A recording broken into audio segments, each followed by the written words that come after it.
Olá, queridos! Boa tarde, a paz! Como é que vocês estão? Estamos mais um dia aqui ao vivo para a glória de Deus.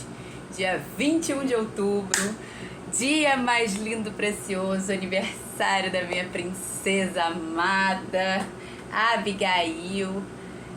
Princesa linda da mamãe, hoje completa 7 aninhos. Eu não vejo necessidade nenhuma do tempo passar assim tão rápido, mas fazer o que, né? Não temos escolha. Ai, hoje é o dia do aniversário da minha filha, como eu estou feliz, aleluia. E a gente já está comemorando já há 3 dias, né? 2 dias, na verdade. Que a gente nem gosta de festa lá em casa. Bom dia, boa tarde, mami. Vamos chegando. Chegando. Eu já trazei aqui um cadinho, 3 minutinhos, mas estamos aqui. E vamos começar Provérbios, capítulo 21. Dia especial de aniversário da minha filha. Então vamos iniciar. Provérbios, capítulo 21. Pega papel e caneta aí, água e a sua Bíblia. E bora lá. Oi, tia. Minha mãe chegou primeiro hoje, tia. Ah, duvido que a senhora não chegou antes. Foi eu que atrasei. A senhora deve ter vindo antes, né? Fala a verdade. Então vamos começar. Provérbios, capítulo 21. Como correntes de águas, assim é o coração do rei na mão do Senhor. Este o dirige para onde quiser. Como correntes de águas, assim é o coração do rei na mão do Senhor. Este o dirige para onde quiser. Deus, ele governa todas as coisas. Ele tem toda a soberania. Apesar, pela soberania dele, ele instituiu que houvessem autoridades. Não porque essa fosse a vontade inicial dele, mas porque o povo assim decidiu. Como a gente já falou em lives anteriores, a vontade do Senhor era que ele governasse o povo diretamente. Mas o povo não queria ouvir diretamente Deus. O povo queria um intermediário, alguém que fizesse essa intercessão entre Deus e eles. E por isso eles pediram para si reis, eles pediram para si governantes como os outros povos tinham, né? O povo de Israel originalmente não tinha reis. E por conta disso Deus instituiu as autoridades, né? Então a palavra fala que toda a autoridade é instituída por Deus. Não diz que toda pessoa que está investida do cargo de autoridade foi instituída por Deus, mas sim o cargo em si, as patentes, vamos colocar assim, de autoridade, seja ela de marido, seja de governante, seja de rei, seja do que for, todas elas estão investidas dessa autoridade que é dada por Deus, que é instituída pelo próprio Deus, conforme a gente já leu anteriormente. Eu vou ler aqui só para relembrar, em Romanos capítulo 13, verso 1 a 7, que diz assim: que todos estejam sujeitos às autoridades superiores, porque não há autoridade que não proceda de Deus. E as autoridades que existem foram por ele instituídas. Assim, aquele que se opõe à autoridade resiste à ordenação de Deus, e os que resistem trarão sobre si mesmos condenação. Porque os magistrados ou as autoridades não são para temor quando se faz o bem, e sim quando se faz o mal. Você quer viver sem medo da autoridade? Faça o bem e você terá louvor dela, pois a autoridade é ministro de Deus para o seu bem. Mas se você fizer o mal, então tenha medo, porque não é sem motivo que a autoridade traz a espada, pois é ministro, a palavra ministro significa servo, pois é ministro de Deus, vingador para castigar quem pratica o mal. Portanto, é necessário que vocês se sujeitem à autoridade, não somente por causa do temor da punição, mas também por dever de consciência, nesse caso, para com Deus. É por isso também que vocês pagam impostos, porque as autoridades são servos de Deus, atendendo constantemente a este serviço. Paguem a todos o que lhe é devido, a quem tributo, tributo, a quem imposto, imposto, a quem respeito, respeito, a quem honra, honra. Tá? Então toda autoridade é instituída por Deus. Então quando ele está dizendo assim aqui que como correntes de águas assim é o coração do rei na mão do Senhor e este o dirige para onde ele quiser, é porque quando o povo está em pecado institucionalizado, como vou dizer assim, Deus vai usar a autoridade para julgar o povo. E quando o povo está em obediência, Deus vai usar a autoridade para abençoar o povo. E quando, às vezes, Deus usa uma autoridade para exercer misericórdia com o povo, para que não venha o juízo, e o povo não atende a essa misericórdia de Deus, vai se levantar uma outra autoridade para que o povo seja julgado. Então, Deus ele utiliza as autoridades para isso. Não é que é a vontade do Senhor que houvesse um rei perverso, um Hitler da vida. Não, não era essa a vontade do Senhor, assim como não era a vontade do Senhor que o povo se desviasse. Mas quando esse tipo de coisa acontece, Deus vai permitir para que haja o julgamento, porque não houve correção, porque não houve arrependimento quando Deus exerceu misericórdia. Então esse tipo de coisa vai acontecer.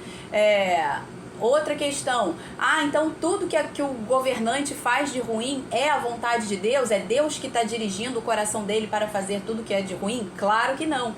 Claro que não. Deus não vai interferir, por exemplo, no livre-arbítrio. Então, aquilo que o homem fizer, ele será responsável por isso. Ele se responsabilizará por isso. Mas há momentos, há situações em que Deus vai permitir, vai autorizar que os governantes façam determinadas coisas ou para correção ou para abençoar o seu povo, tá? Não significa que o rei, né, a autoridade é uma marionete na mão do Senhor e que o Senhor vai fazendo com que ele haja daquela determinada maneira. Não é isso, tá bom? Versículo 2. Fazer justiça e julgar com retidão é mais aceitável ao Senhor do que oferecer sacrifício. Como a gente já falou, lembra lá atrás, né? Que o Senhor, ele prova o nosso coração, não para que ele saiba o que tem dentro, mas para que a gente saiba o que tem dentro do nosso coração. Não é isso? Peraí. Tô em Provérbio 21? Tô, tá certo. Não, eu botei outra coisa aqui, mas eu acho que era do Provérbios 3. Não, tá certo, isso mesmo. Fazer justiça e julgar com retidão é mais aceitável ao Senhor do que oferecer sacrifícios. Eu falei aqui coisa errada, porque o comentário aqui seria a respeito de que obedecer é melhor do que sacrificar, tá? Quando ele tá falando aqui fazer justiça e julgar com retidão, nada mais é do que você obedecer à reta justiça de Deus, aquilo que ele estabeleceu. E é melhor obedecer do que sacrificar. Deus não tem prazer em sacrifícios, Deus tem prazer em obediência, tá? Versículo 3. Eu inverti mesmo aqui, ó. Agora que eu tô vendo aqui que eu anotei o 3 no 2. Não, eu pulei o 2 aqui, eu não li o versículo 2, eu tava lendo o versículo 3. Desculpa, gente. Versículo 2. Todo o caminho de uma pessoa é reto aos seus próprios olhos, mas o Senhor sonda os corações. Aí sim, por isso que eu anotei aqui no comentário, que é aquilo que a gente falou anteriormente, que o Senhor prova o nosso coração, não para que ele saiba o que tem o nosso coração, mas para que a gente tenha essa consciência, porque aos nossos próprios olhos tá tudo bem, o nosso caminho é maravilhoso, a gente está fazendo tudo certo, tudo perfeito, mas quando vem a prova, aí é para o Senhor nos mostrar, peraí, será que você tá essa Brastemp toda? Será que você tá realmente nesse caminho aí direitinho, certinho como você acha que tá? Se é essa Coca-Cola toda aí no deserto? Não é, tá? Aí o versículo 3, já li, já comentei, vamos pro 4. Olhar arrogante e coração orgulhoso, a lâmpada dos ímpios, são pecado. Ele está dizendo aqui que a lâmpada dos ímpios é justamente o quê? Esse olhar arrogante e esse coração orgulhoso. Essa é a lâmpada deles. Lembra que eu falei para vocês que a lâmpada, os olhos, eles são as janelas da alma, né? E a nossa alma, que seria o nosso coração, ele vai ser aquilo que vai nos iluminar, aquilo que vai trazer a nossa...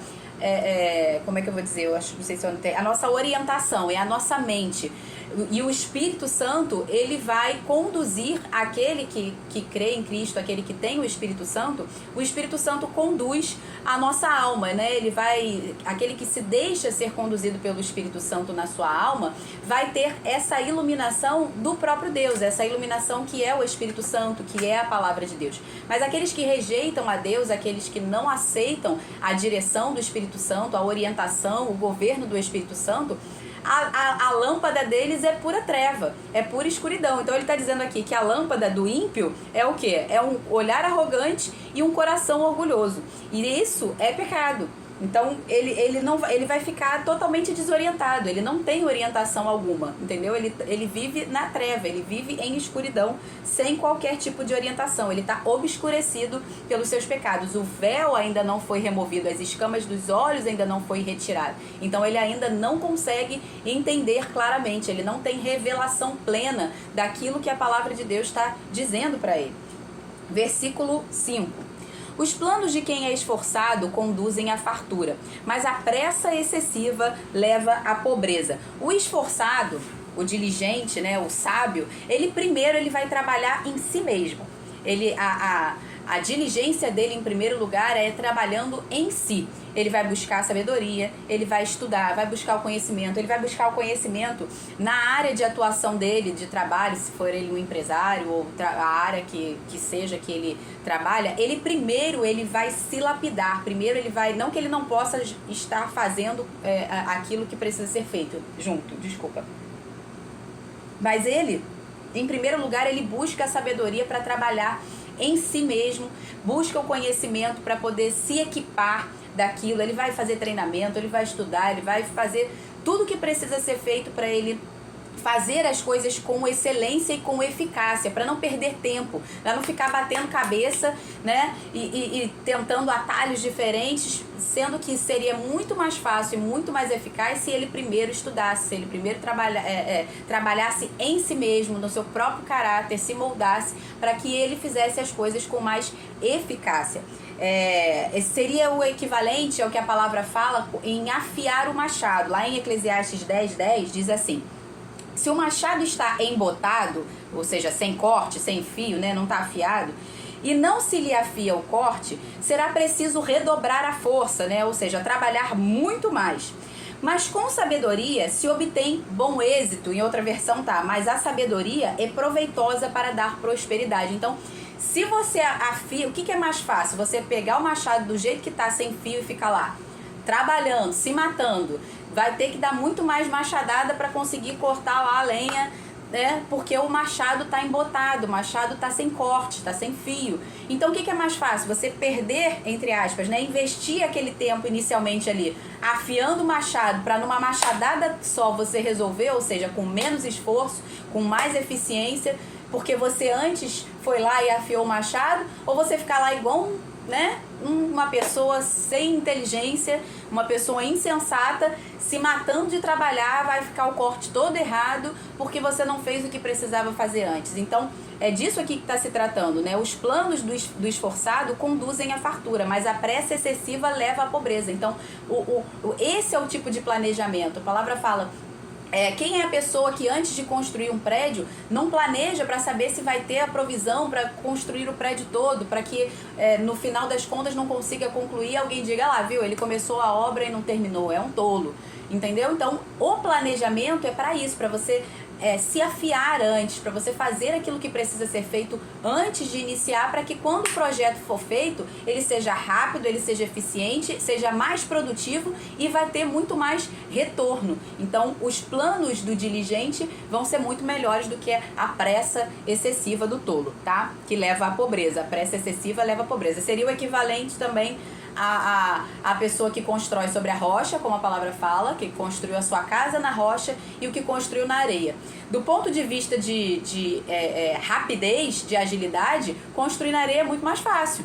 Construir na areia é mais fácil, construir na areia é mais barato, porque você não vai precisar botar fundação, não adianta você colocar fundação na areia. Já para construir na rocha, demora mais, porque é praticamente você precisa fazer uma construção para baixo, uma edificação, uma fundamentação para baixo, para depois edificar, né? Para depois subir a construção. Então leva muito mais tempo, é muito mais custoso, mas o resultado depois vai ser muito melhor e você não vai ter essas intempéries. Já o que construiu na areia, o fim dele vai ser pobreza, ruína, porque essa casa vai cair. Então o custo vai ser muito maior, porque ele vai ter que fazer novamente. Parece que esse aqui inicialmente o custo é maior, mas não é. O custo maior vai ser daquele que foi para ruína e depois vai ter que construir tudo de novo. E se ele permanecer no erro, ele vai construir de novo na areia, porque o tolo vai fazer isso, ele vai construir de novo na areia.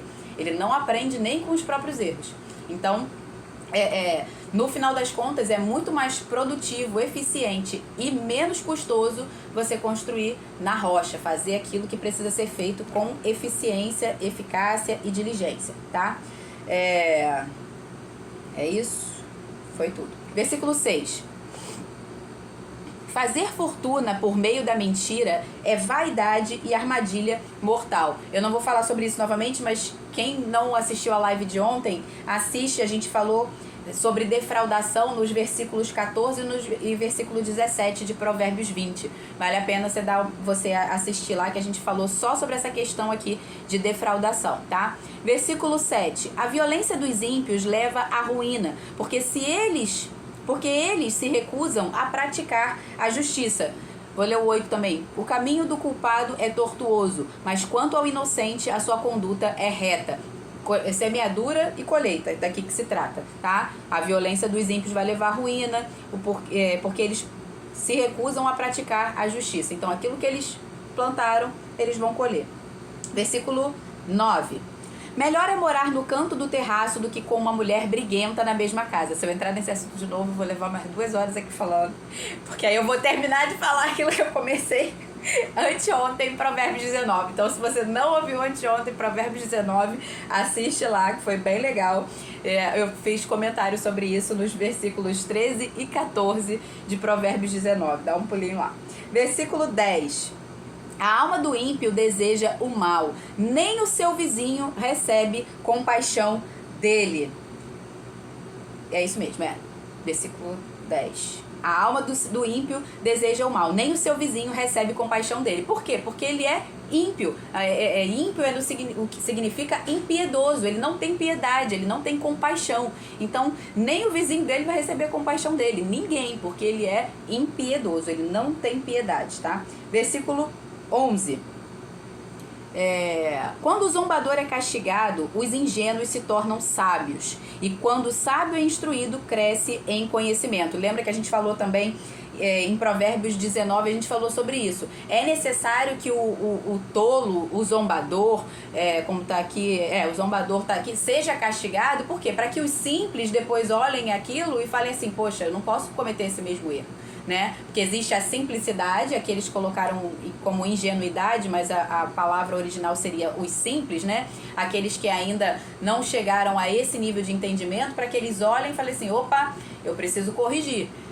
Eu preciso corrigir, não, perdão. Isso aqui tá errado. Se ele foi corrigido, é porque isso aqui foi errado. Então, eu não posso praticar isso aqui. Então, mas se você não corrige, os simples também não vão entender. Né? É o caso, por exemplo, de uma mãe com mais de um filho, que às vezes o filho mais velho tá fazendo tolice. E aí, se ela não corrige o filho mais velho, o filho mais novo vai aprender e vai achar aquilo, então tá beleza, então aquilo ali que ele tá fazendo tá ok, tá tudo bem, eu posso repetir sem problemas, porque meus pais não corrigiram, então tá tudo beleza. Agora, se a mãe e o pai corrigem, ele vai entender, opa, isso aqui que meu irmão tá fazendo ou minha irmã tá fazendo tá errado, então eu não posso seguir por esse caminho, entende? Porque ele ainda é simples, ele ainda é o menor.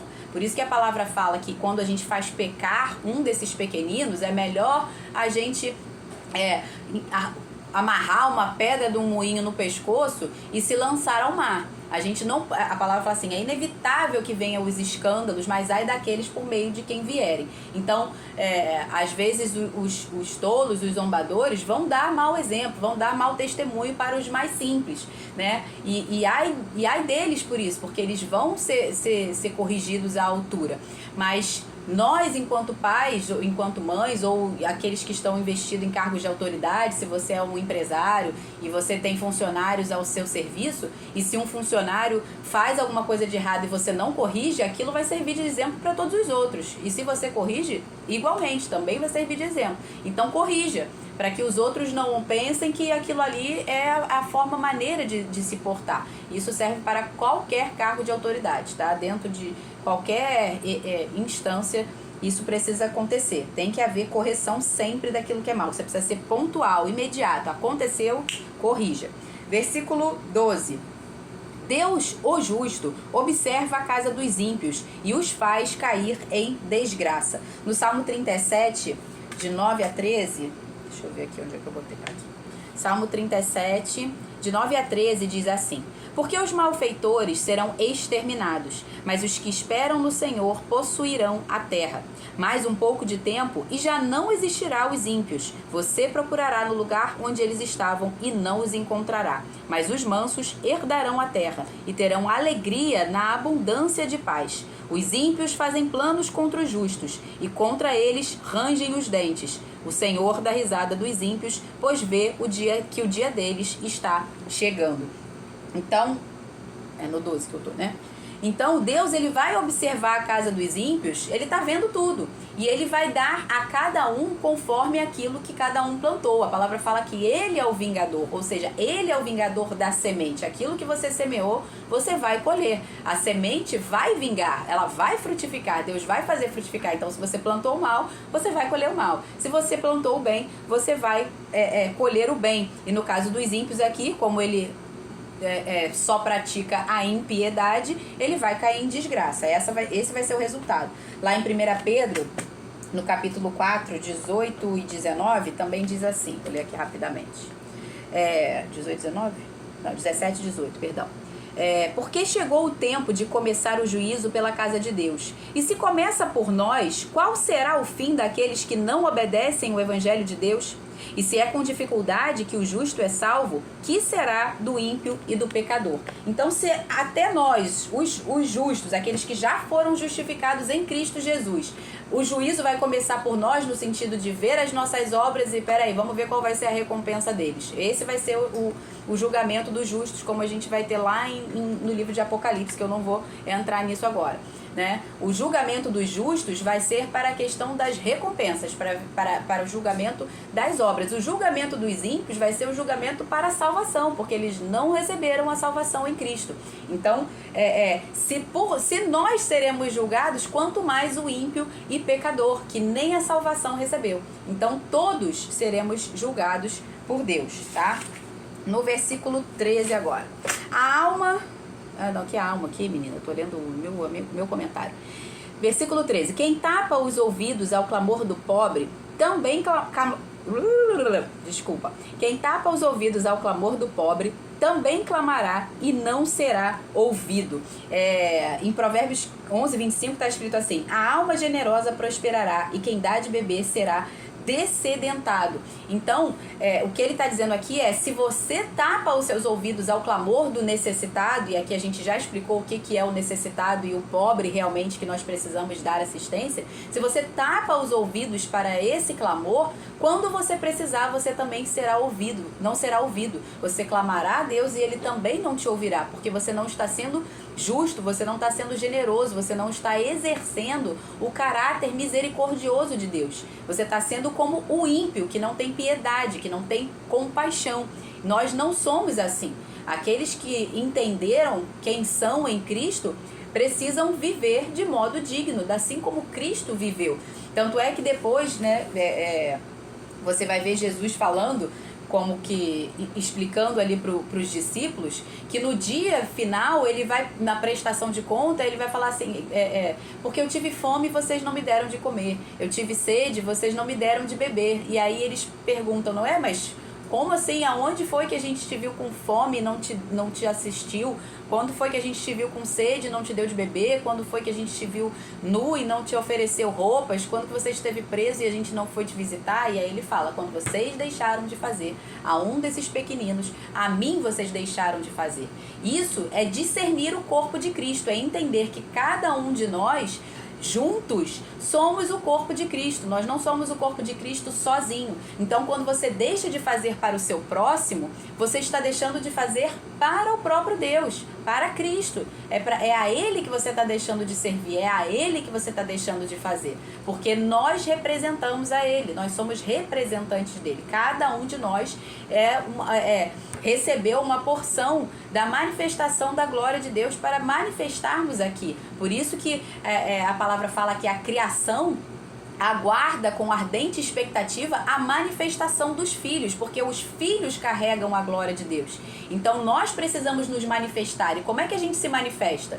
Através das obras que Ele de antemão preparou para nós. Quando a gente cura os enfermos, quando a gente liberta os cativos, quando a gente oferece generosamente assistência aos necessitados, quando a gente ora pelas pessoas, intercede por elas, quando a gente consola os que precisam de consolo. Então, quando a gente anda nas boas obras que o Senhor de antemão preparou para que andássemos nelas, nós estamos manifestando a glória de Deus, assim como Cristo manifestou, né? Como Ele disse que as obras das trevas, elas são eliminadas quando nós manifestamos a glória. Então, quando os demônios são expulsos, nós estamos manifestando a glória de Deus. Ou seja, a luz de Deus está sendo manifesta e as trevas estão se dissipando. Tudo aquilo que há neste mundo, porque o mundo jaz no maligno, vai ser dissipado. As obras das trevas vão ser dissipadas. Quando? Quando os filhos manifestam a luz. Quando os filhos manifestam as suas obras, as obras de Deus, tá? Só ver se eu terminei aqui. Isso mesmo. Isso é discernir o corpo de Cristo. Lá em 1 Coríntios, eu não vou ler tudo, do versículo 11, do 17 ao 32, vai falar da ceia do Senhor. E a ceia do Senhor não é como a gente pratica hoje, né? Que a gente pega lá um copinho de suco de uva milimétrico, assim, desse tamaninho, um pedacinho de pão pequenininho, ou no caso da Igreja Católica, aquela hóstiazinha. Não era assim que era praticada a ceia do Senhor. A ceia do Senhor era comunhão, era a mesa de comunhão mesmo. Cada um trazia, seria o nosso junta-prato hoje em dia. Isso era a comunhão dos santos, a ceia do Senhor era assim, tinha também o pão, tinha o vinho, mas era comida mesmo, era um junta-prato, vamos botar assim.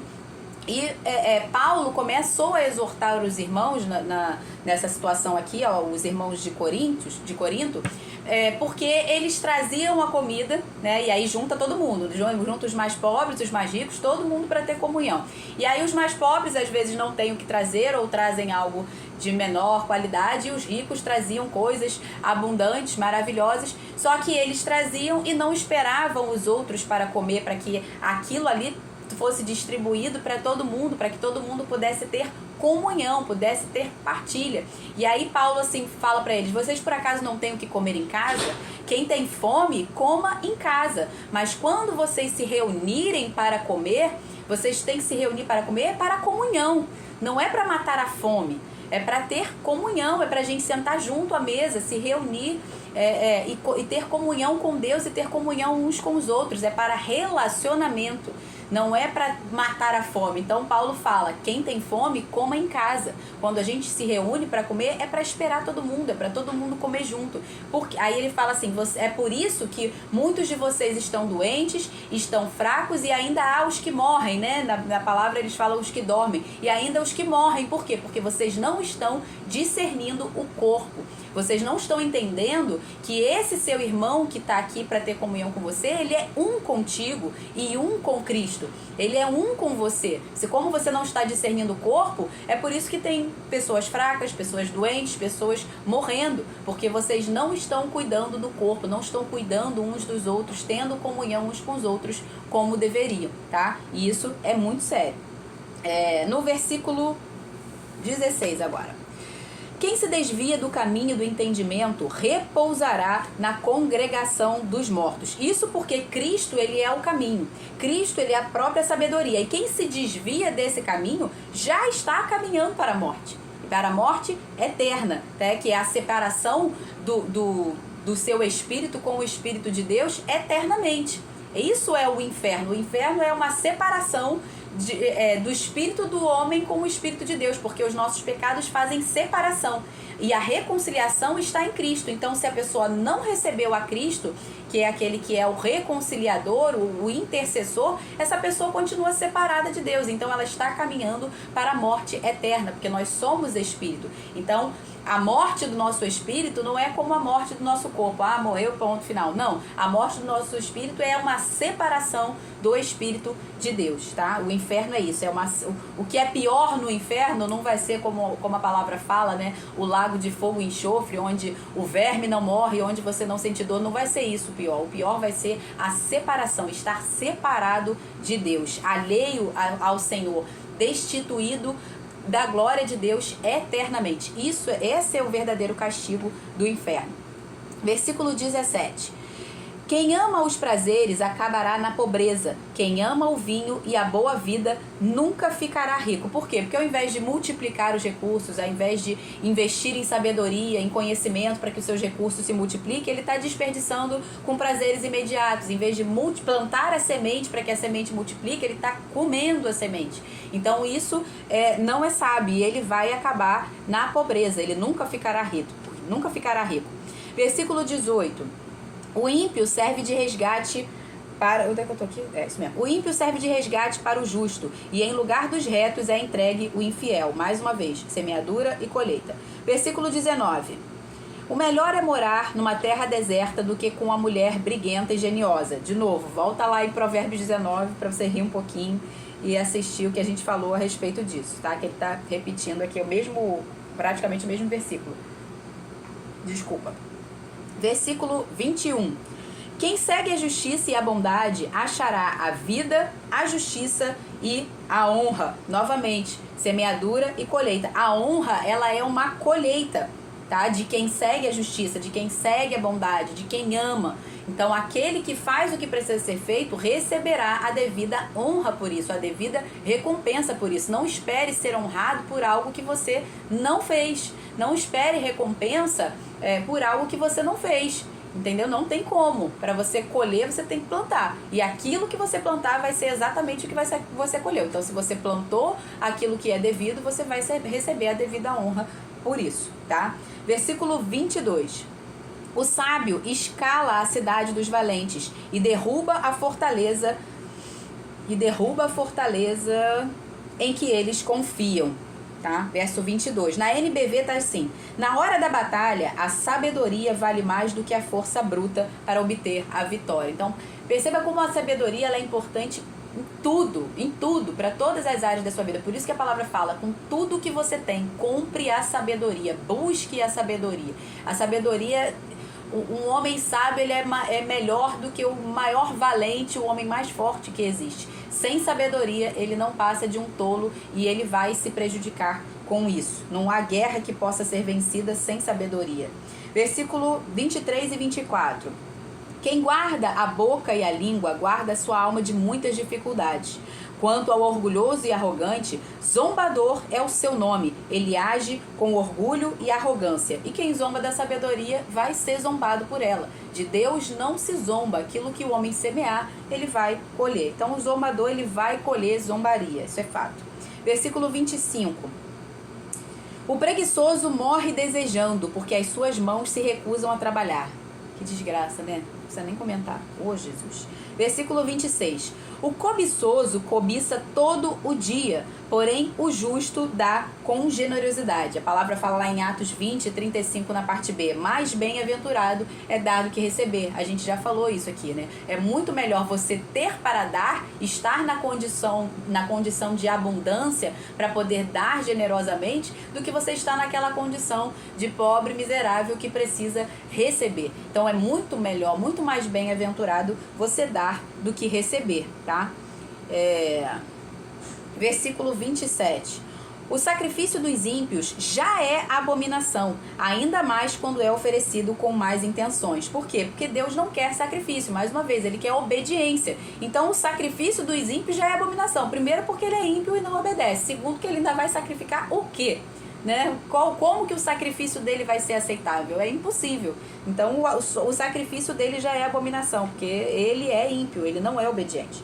Versículo 28. A testemunha falsa perecerá, mas quem sabe ouvir falará sem ser contestado. Na versão Almeida Revista e Atualizada tá assim: mas a testemunha auricular falará sem ser contestada. Testemunha auricular é a testemunha que é uma testemunha indireta. Ela não viu, ela não presenciou, ela ouviu. E o testemunho dela é acolhido, porque ela ouviu a respeito daquilo ali. Ela apenas ouviu falar. Esse é o nosso caso, enquanto testemunhas de Cristo. Nós não somos testemunhas oculares, nós somos testemunhas auriculares. Por isso Jesus falou, né, quando Tomé duvidou, né, tipo, enquanto ele não viu Jesus ressurreto, os outros discípulos já tinham visto, mas ele não estava presente no momento em que Jesus apareceu, e aí ele não acreditou nos discípulos, né? Mas Jesus apareceu novamente depois, e aí ele falou: Tomé, aqui, ó, toca aqui na minha mão, ó, por acaso o espírito tem carne? Então toca aqui, ó, tá vendo aqui, ó, eu ressuscitei, é fato, eu estou aqui. E aí ele fala, né, meu Senhor e meu Deus. Aí ele fala assim: porque você viu, você creu? Aí ele fala assim: mais bem-aventurado, igual o mais bem-aventurado é dado que receber, mais bem-aventurado é aqueles que não viram, mas eles ouvirão e vão crer. Esses são muito mais bem-aventurados do que você que está vindo, do que você que está vendo, porque você só creu porque você viu. E para isso você não precisa de fé, porque você já está vendo. Então a fé não é necessária, entende? Então mais bem-aventurado é aquele que não viu, apenas ouviu, mas creu. Por quê? Porque esse é o que tem fé. Esse é o que realmente está exercitando a fé em Cristo Jesus, tá? Então, por isso ele é mais bem-aventurado. A testemunha auricular somos nós. Versículo 28? Não, 28 não, agora é 29. Isso. O ímpio aparenta determinação, mas o justo considera o seu caminho. Na Nova Bíblia Viva está assim essa versão. O perverso é teimoso e se recusa a deixar seu mau caminho, mas o justo examina a sua vida e muda o que é necessário, né? Então o teimoso ele vai se recusar, ele vai permanecer na sua tolice, mas o justo não. O justo ele vai examinar todas as coisas, discernir, e aquilo que for necessário para a rota ser ajustada, ele vai mudar, ele vai fazer aquilo que precisa ser feito, tá? Versículo 30. Não há sabedoria, nem entendimento, nem mesmo conselho contra o Senhor. Porque o Senhor ele está acima de toda sabedoria, todo entendimento, todo conselho deste mundo. Ele é soberano, ele está acima de todas as coisas. Como a gente já falou em provérbios anteriores, ele é o fiel, ele é o parâmetro. Somos nós que temos que nos ajustar a ele, e não ele a nós, né? Ele é que vai determinar como é que tem que se viver, e não nós que vamos achar que, não, mas esse padrão aí não tá o certo, então eu não vou me ajustar a isso. Não, meu filho, você que lute. Deus não muda, é você quem tem que mudar. Ele é o padrão, ele é o fiel. Essa palavra fiel também significa prumo, como a gente viu, né? Como se fosse a régua. Ele é o parâmetro que a gente precisa. Então ele não vai mudar. Somos nós que precisamos nos ajustar a ele. E resistir a isso é como dar murro em ponta de faca. Você já deve ter visto essa expressão na Bíblia. É usada uma expressão semelhante quando Jesus fala com Paulo, né? Que Paulo pergunta na hora que ele está indo a Damasco para perseguir. Paulo ainda não havia se convertido nesse momento, e ele está indo para perseguir os cristãos. E aí, naquele momento, uma forte luz ali, Cristo se manifesta para Paulo. Naquele momento, uma forte luz derruba ele no chão e ele fica cego. Imediatamente uma voz fala para ele, né? Paulo, Paulo, por que me persegues? E aí ele fala: Senhor, quem é você? Quem é? Jesus ali se identifica, né? E ele fala Jesus fala para Paulo: dura coisa é recalcitrar contra os aguilhões. O que é isso? É como se fosse dar coice em pontas de ferro. É a mesma coisa que a gente fala hoje, né, de dar murro em ponta de faca, só que Jesus usou o termo como se fosse dar coices, né, quando o cavalo dá coices, ou algum animal dá coices em pontas de ferro. Ele só vai se machucar com isso. É a mesma coisa quando você tenta confrontar a soberania de Deus, a vontade de Deus, como se fosse você que fosse o correto e Deus é que tivesse que mudar. Isso aí é orgulho, é soberba. Não, contra o Senhor não tem conselho, não tem sabedoria, não tem entendimento. Ele é soberano. Nada do que você fale para ele vai fazer ele mudar. É o que ele falou que precisa fazer você mudar. Em Romanos, por exemplo, no capítulo 3, verso 3 a 4. Não sei se eu marquei aqui. Deixa eu ver se eu marquei. Não marquei. Romanos capítulo 3, verso 3 e 4. Deixa eu ver aqui. Foi isso? Ah, não, eu escrevi aqui. Romanos 3 e 4, verso A diz assim: se alguns não creram, a incredulidade deles virá a desfazer a fidelidade, ou seja, o parâmetro, o padrão de Deus? De maneira nenhuma. Seja Deus verdadeiro e mentiroso todo homem. Então, se você não creu, o problema é tipo assim, problema é seu, só lamento. Deus não vai mudar. O parâmetro dele não vai mudar porque você não creu, porque alguns não creram. Então, seja você mentiroso e Deus verdadeiro. Ele não muda. É você que tem que se enquadrar. Em Gálatas 7 também,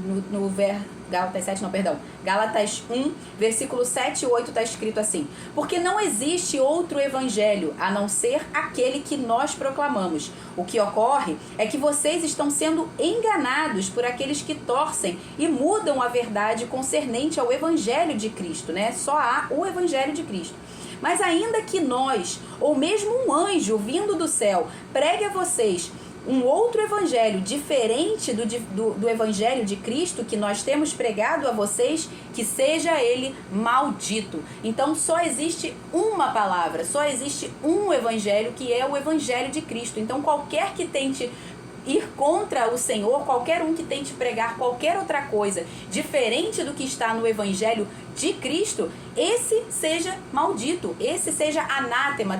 Tem a versão Almeida Revista Atualizada, vai estar anátema, que significa maldito.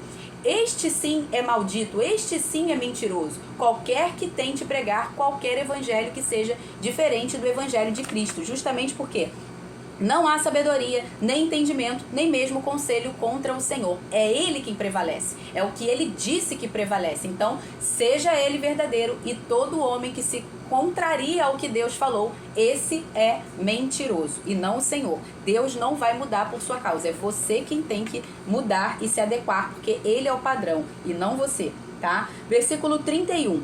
O cavalo é preparado para o dia da batalha, mas a vitória vem do Senhor. Isso é o que? Cooperação entre o homem e Deus. Deus não vai fazer a sua parte. A sua parte é se preparar para a batalha. A sua parte é preparar os seus cavalos. A sua parte é fazer aquilo que cabe a você fazer. Isso Deus não vai fazer. Deus vai fazer a parte dele. Qual é a parte dele? É te dar a colheita daquilo que você plantou. Essa é a parte do Senhor. Aquilo que você plantou, Ele vai lá, Ele vai trazer a devida colheita para aquilo que você plantou. Não espere que Deus vai fazer por você, porque Ele não vai. Aquilo que você precisa fazer, você tem que fazer. E enquanto você não fizer, a parte dele, que já foi feita, não vai se manifestar. Porque ele já fez tudo aquilo que ele precisava fazer. Ele não vai fazer ainda, já está feito. Então, se ele prometeu, é porque já é fato. Já considere pronto. Mas se você não fizer a parte dele não se manifesta a você, tá? Hoje fomos rápido, né? Não foi rápido não, agora que eu tô vendo, 42 minutos. Eu achei que foi rápido, mas não foi. Ai, gente, vamos encerrar aqui então, que hoje estamos em festa aqui em casa, dia de alegria, minha filha maravilhosa completando 7 aninhos e nós estamos muito felizes, muito alegres. Louvado seja o nome do Senhor. Ah, peraí, deixa eu chamar ela. Filha, vem cá! Vem dar boa tarde aqui pro pessoal, pra depois o pessoal te dar parabéns. Corre aqui com a mamãe. Vem cá. Vem de pijaminha mesmo. Eu tô de pijama. Fala, boa tarde, pessoal. Boa tarde, pessoal. Fala, boa tarde, pessoal do YouTube. Boa tarde, pessoal. Hoje é aniversário dessa minha princesa maravilhosa, louvado seja Deus. E nós vamos orar. Você quer orar hoje, pessoal do YouTube? Eu que oro, tá bom. Pai, muito obrigado, Senhor. Louvamos o Teu nome por mais um dia. Louvamos o Teu nome pela Tua sabedoria, pela Tua graça, pelo Teu favor nas nossas vidas. Pai, eu te rendo graças por mais um ano de vida da minha filha, Senhor. Obrigada porque o Senhor é bom. Obrigada porque o Senhor nos deu esse presente que é a Abigail, que é uma criança sábia, abençoada, maravilhosa, alegre, pacífica, pacificadora, agradável, cheia de vida, uma profeta do Senhor, ungida de Deus, cheia do Espírito Santo, que ama te louvar, que é uma adoradora do Senhor, Pai. Deus, muito obrigado, Senhor. Obrigada por esse privilégio, por essa responsabilidade, Senhor, de ser mãe da Abigail, Pai. Deus, em nome de Jesus, Senhor, que o Senhor abençoe a cada um dos que aqui estão, que essa palavra venha frutificar, Senhor. Que ninguém aqui, Pai, tente se levantar, Pai, contra o Senhor, dar murros em pontas de faca, Pai, porque a palavra certa, a direção certa vem somente do Senhor, Pai. E nós precisamos ter a humildade de reconhecer que contra o Senhor não vale nada da sabedoria humana, que é animal, terrena e demoníaca, nenhum conselho, Senhor. Pelo contrário, Pai, que toda arrogância, que toda altivez que se levante contra o Senhor, seja ela destruída, anulada, em nome de Jesus, que toda fortaleza, Senhor, que persiste em agir contra o Senhor, contra o teu conselho, que essa seja destruída, derrubada, em nome de Jesus, e que todo pensamento, todo entendimento seja trazido cativo à obediência de Cristo, que é o nosso Senhor, o nosso Salvador, o único e suficiente, Pai. E sem ti, fora do Senhor, não há salvação, Pai, porque a tua palavra diz que Jesus é o caminho, a verdade e a vida, e ninguém vai ao Senhor a não ser por Cristo, o teu Filho, Filho do Deus vivo, Pai. Muito obrigado, Senhor. Obrigada por esse dia abençoado que o Senhor preparou para nós, que o Senhor dê ordem aos teus anjos a nosso respeito para nos guardar e para nos livrar de todo o mal, Paizinho. Em nome de Jesus eu oro e te agradeço, meu Deus. Amém. Ó, hoje você que tem que dar boa tarde, pessoal do YouTube. Fala. Pessoal do YouTube. Ah, viu? Ela que me lembra sempre que tem que dar boa tarde, pessoal do YouTube. Beijo, gente. Fiquem com Deus. Tchau. Tchau, tchau. Até amanhã, Provérbios 22. Beijo.